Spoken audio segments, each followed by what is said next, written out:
Hoy quería reflexionar junto con ustedes sobre un texto de Santo Tomás de Aquino que señala la existencia en la persona de algo más que la individualidad en un sentido cerrado o separado de las otras personas o de las otras cosas. Podríamos decir que hay dos formas de entender la persona humana. La primera, como dije, es una forma parcial, limitada, individual, como una cosa separada de otra cosa, ¿verdad? Y otra forma de entender la persona humana es, digamos, en un sentido integral, completo, total. Cuando la persona no solamente está constituida por el yo individual, sino por todo aquello que le pertenece, todo aquello que la constituye mediante determinadas relaciones, fundamentalmente relaciones con otras personas.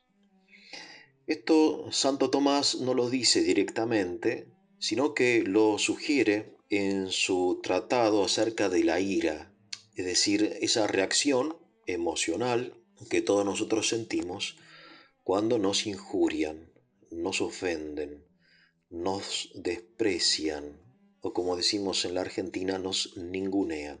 Y cuando nos dañan, ya sea físicamente o moralmente, ¿verdad?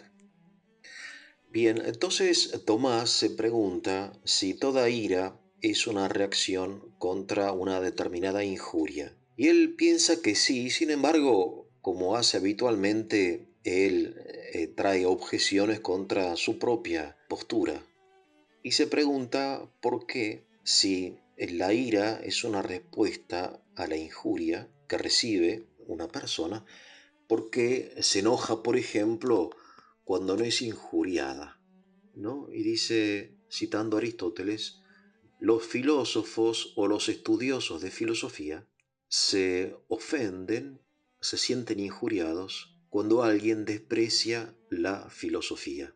Y uno entiende perfectamente que uno puede despreciar la filosofía, decir, por ejemplo, que la filosofía es una actividad inútil, que no sirve sino para confundir a la gente, que es buscar un gato negro en una habitación pintada de negro con las luces apagadas en donde no hay ningún gato, etcétera. Entonces uno dice, bueno, yo la verdad que al ofender, al despreciar, al menospreciar la filosofía, no estoy despreciando al filósofo.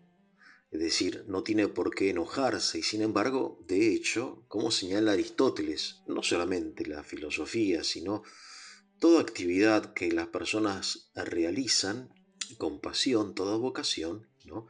Si alguien la desprecia, esa persona se siente ofendida, ¿no? Es decir, un médico no se va a sentir bien si alguien desprecia la medicina, o un artista si alguien dice que el arte también es una pérdida de tiempo, etcétera. Entonces Tomás dice, bueno, aquí vemos, por ejemplo, que las personas se sienten ofendidas cuando no son ofendidas. Claro, y Tomás responde, lo que pasa es que sí son ofendidas, sí son injuriadas. Porque, y aquí viene el principio, porque aquello que nos pertenece nos constituye también. O mejor dicho, nosotros nos identificamos con aquello que nos pertenece. De modo que el filósofo se ofende cuando alguien desprecia la filosofía, no porque él sea la filosofía, sino porque la filosofía forma parte de su ser, lo constituye. Es inseparable el filósofo de la filosofía. ¿Esto qué quiere decir? Quiere decir que existe una persona en un sentido más completo, integral, que es esta persona que está constituida por este núcleo que es el yo, pero también por todo aquello que le pertenece, ¿no? Esto de que algo nos pertenezca, esto de la pertenencia, ¿no? Que viene del tenere, el latino, ¿no? Se puede entender en un sentido material. Por ejemplo, si yo tiro una botella de plástico en el bosque, que no le pertenece a nadie en principio, sino que es un espacio público, hago algo malo, obviamente, porque estoy ensuciando la naturaleza.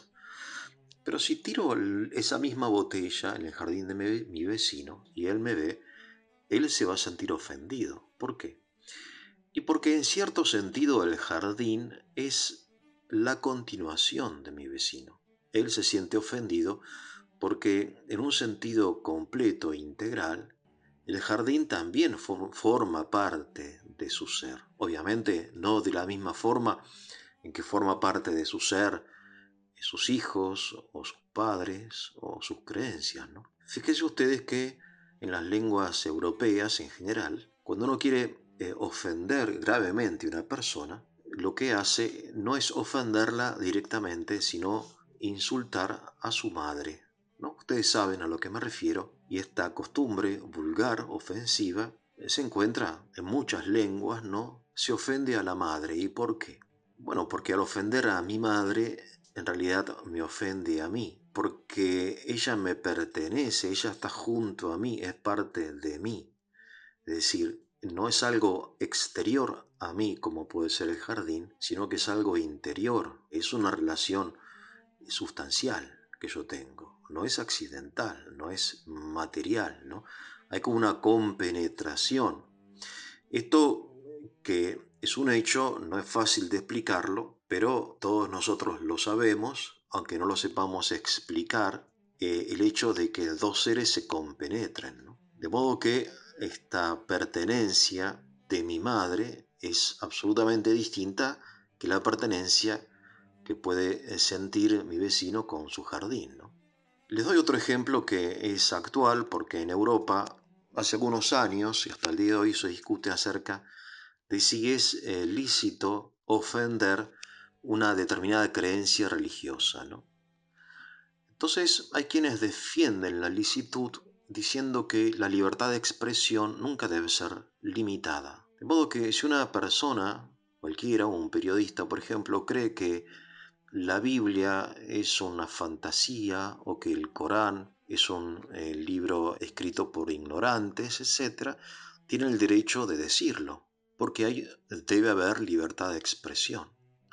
Y ante la réplica de que esa afirmación puede ofender, por ejemplo, a un fiel musulmán, este periodista dirá que él no está ofendiendo a ninguna persona, porque eso sí sería un delito, sino que está diciendo lo que él piensa, a saber que el Corán es un cuento, ¿no? Que no tiene ningún sustento ni humano ni divino.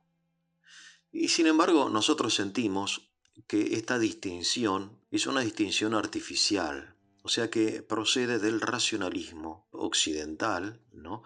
Que distingue cosas que en realidad están unidas. Porque en efecto, si alguien ofende la fe islámica, un musulmán devoto se siente ofendido. Y no es posible decirle que no se ofenda porque no lo estoy ofendiendo a él, sino estoy ofendiendo o menospreciando su creencia. Es como decir que yo no te estoy ofendiendo a ti, sino a tu madre. No, no, ella es parte de mi ser y mi creencia también es parte de mi ser, ¿no? Son temas complicados, como ven, de carácter jurídico, pero que en definitiva tiene su explicación en la filosofía. ¿Qué es la persona, ¿no? Entonces Santo Tomás aquí nos señala que cuando es injuriado algo que nos pertenece, nos ofendemos naturalmente porque eso que nos pertenece no solamente nos pertenece como quien tiene algo fuera de sí mismo, sino como algo que lo constituye, ¿no? Creo que esto es interesante porque nos abre como un horizonte distinto de lo que es la persona, ¿no? La persona integral. Y tiene, obviamente, como ustedes se darán cuenta, determinadas aplicaciones de tipo moral o jurídico, ético, que son muy importantes, ¿no? El día de hoy. Bien, Tomás aplica esto también, y con esto termino, a la teología, aunque es un principio de la filosofía, a saber que el hombre se identifica con aquello que le pertenece en la medida en que le pertenece por el amor, ¿sí? Por la afinidad o por el amor. Este principio, ¿no?, que hace que la persona sea algo mucho mayor que su simple realidad física, también se aplica al mismo Dios, ya que Tomás aquí en este mismo capítulo se pregunta ¿por qué Dios se irrita contra los hombres cuando los hombres no lo ofenden? Claro, y Tomás dice, lo que sucede es que cuando ofendemos a alguien o a algo que está bajo la providencia divina, protegido por la mano divina, lo ofendemos a Dios. Esto es muy interesante, es muy interesante. Obviamente es un tema estrictamente teológico y sin embargo nos permite darnos cuenta que cuando uno ofende, por ejemplo, a un hombre, ofende a Dios. Es un principio que se puede aplicar a una teología, a una sana teología de la ecología, ¿no? Cuando yo tiro una botella de plástico en el bosque, ese bosque, aunque quizá no le pertenezca a ninguna persona, le pertenece a Dios. Estoy ensuciando la creación divina, ¿no? Obviamente es un argumento que es válido para aquellos que creen en Dios, pero que es muy importante, es más que suficiente para movernos, por ejemplo, a cuidar la naturaleza. Pero también es suficiente y sobre todo para cuidar la vida humana, es decir, la guerra, los genocidios, el asesinato, etcétera. Todo eso ofende a Dios, aunque curiosamente y trágicamente algunas guerras se realizan en nombre de Dios. La destrucción de la vida humana, y sobre todo de la vida humana inocente, ofende al Creador. Por eso esto es importante en el día de hoy, que se están renovando un poco, en cierto sentido, las guerras de tipo religiosa o ideológica, ¿no? Bien, entonces digo que esta observación de Tomás nos puede llevar a entender la persona de una forma más amplia, ¿no?, de la que generalmente lo entendemos debido al racionalismo y al individualismo de nuestra época. Bueno, espero que sea de su utilidad. Les voy a pedir que lo compartan o se suscriban y le pongan el like para la difusión del canal. Con esto me despido. Que tengan un muy buen día.